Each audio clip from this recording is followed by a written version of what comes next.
Breaking news असां share कंदासीं। पाकिस्तान जो 3 वनडे मैच में न्यूज़ीलैंड के मैच खटण लाइ 281 रन्स जो हदफ ॾिनो वियो आहे। अहम ख़बर अवां ताईं पहुचायूं पिया। पाकिस्तान 3 वनडे मैच में न्यूज़ीलैंड के मैच खटण लाइ 281 रन्स जो हदफ ॾिनो आहे। पाकिस्तान आख़िरी वनडे मैच में मुक़रर ओवर्स में 9 विकेट्स जे नुक़सान ते 280 स्कोर कयो। अहम ख़बर अवां सां शेयर कयूं पिया। ओपनर फ़खर ज़मान 101 रन्सुनि जी शानदार इनिंग खेॾी आहे, जॾहिं त मोहम्मद रिज़वान 77 ऐं आगा सलमान 45 रन्सूं ठाहियूं।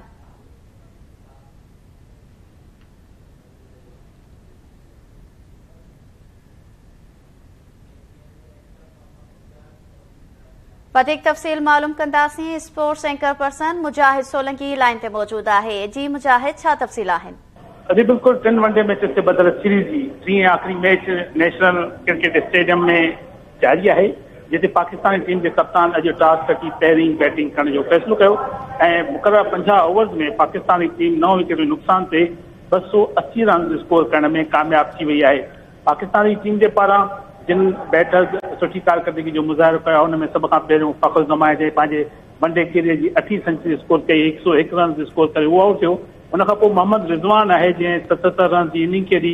आगा सलमान 45 रन स्कोर कयूं, जैं त हारिस सोहेल 22 रन स्कोर करे आउट थियो। अहिड़ी तरह सां 9 विकेट के नुक़सान से पाकिस्तानी टीम 280 रन स्कोर करने में कामयाब थी वही है। अहिड़ी तरह सां 281 रन जो टारगेट है वो न्यूज़ीलैंड की टीम के मिलो है। न्यूज़ीलैंड की बॉलिंग की ॻाल्हि कजे त टिम साउथी जो टेस्ट टीम जो कप्तान हो उन 3 विकेटूं हासिल कयूं। लोकी फर्गूसन 2 विकेटूं हासिल कयूं, जंहिं त ब्रेसवेल ऐं एश सोधी के हिस्से में हिकु विकेट आई है। तंहिं तरह सां हाणे पाकिस्तानी टीम के बॉलर जो इम्तिहान हूंदो, छाकाणि जो हीअ डिसाइडेड मैच है, जेको हिन मैच में कामयाबी हासिल कंदो उहो हिन सीरीज़ में भी कामयाबी हासिल कंदो, छाकाणि 9 तारीख़ ते जेकी पहिरीं मैच थी उनमें पाकिस्तान 6 विकेट न कामयाबी हासिल कई, जॾहिं त 11 तारीख़ वारी मैच में न्यूज़ीलैंड टीम 79 रन सां पाकिस्तान के शिकस्त ॾेई सीरीज़ बराबर कई हुई।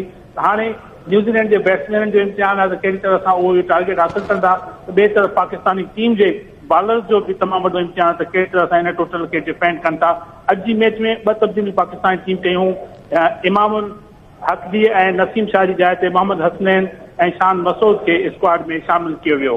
जी वॾी महिरबानी नाज़िम मुजाहिद सोलंकी इन हवाले सां तफ़सील ॾिना आहिनि।